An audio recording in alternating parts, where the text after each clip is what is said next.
Et si la Justice League n'était pas composée de héros? Bienvenue dans le twist le plus choquant de l'univers Absolute, l'Absolute Justice League. Dans l'univers Absolute, des super-héros comme Batman, Superman et Wonder Woman commencent à apparaître, menaçant l'ordre établi. Mais qui dirige vraiment ce monde? Les méchants. Et ils ne sont pas du tout contents. Les plus grands vilains de cet univers se réunissent donc pour une rencontre secrète. Ra's al Ghul, Veronica Cale, Hector Hammond, Eleanor Thawne et le mystérieux Joker. Leur problème? Ces nouveaux héros menacent leurs intérêts financiers et leur contrôle total du monde. Et c'est le Joker, un milliardaire énigmatique, qui va restaurer l'ordre. Il leur révèle sa découverte capitale.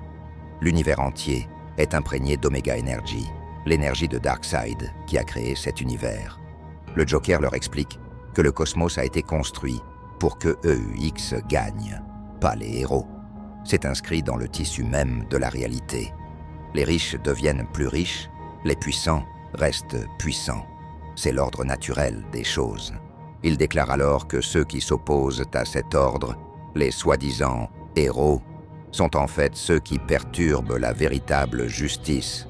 Et c'est là qu'il propose quelque chose d'absolument impensable. Le Joker unit ses vilains sous un nom à la fois ironique et tordu. La Justice League. Oui, vous avez bien entendu. Dans l'univers Absolute, la Justice League n'est pas une équipe de héros. C'est une alliance de super-vilains. Ses membres, Ra's al Ghul, ennemi d'Absolute Superman, Veronica Cale, ennemi d'Absolute Wonder Woman, Hector Hammond, ennemi d'Absolute Green Lantern, Eleanor Thawne, ennemi d'Absolute Flash, le Joker lui-même, ennemi d'Absolute Batman, et Hawkman, qui a trahi les héros. Et parlons justement de Hawkman. Ce personnage que l'on connaît comme un héros, dans l'univers Absolute, c'est un traître. En 1951, il a collaboré avec le gouvernement américain pour dénoncer d'autres super-héros en les accusant d'être des communistes. Pire encore, quand le milliardaire Oliver Queen, alias Green Arrow, essayait de faire le bien en combattant la corruption, Hawkman l'a tout simplement assassiné et a jeté son corps sur le bureau des autres vilains comme un message. Mais attendez, ce n'est pas fini. Brainiac et Mirror Master espionnent cette réunion en secret. Ils manipulent tout depuis l'ombre et ont leur propre agenda. Et à la fin, on découvre qu'ils veulent recruter un dernier membre, Lex Luthor. Mais ce Lex est complètement différent. Il vit paisiblement dans une ferme avec sa femme et ses enfants. Il a des cheveux et une barbe rousse. Il a l'air gentil. Brainiac pense que Lex est le membre parfait pour équilibrer le Joker.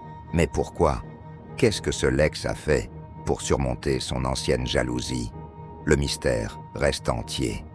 Voilà donc le twist absolu. Dans cet univers, la Justice League n'est pas là pour sauver le monde. Elle est là pour le contrôler.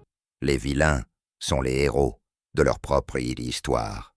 C'est Absolute Evil numéro 1 par Ale Wing et Giuseppe Camuncoli. L'univers DC comme vous ne l'avez jamais vu. Merci d'avoir regardé et n'oubliez pas de vous abonner pour plus de twists sur l'univers Marvel et DC.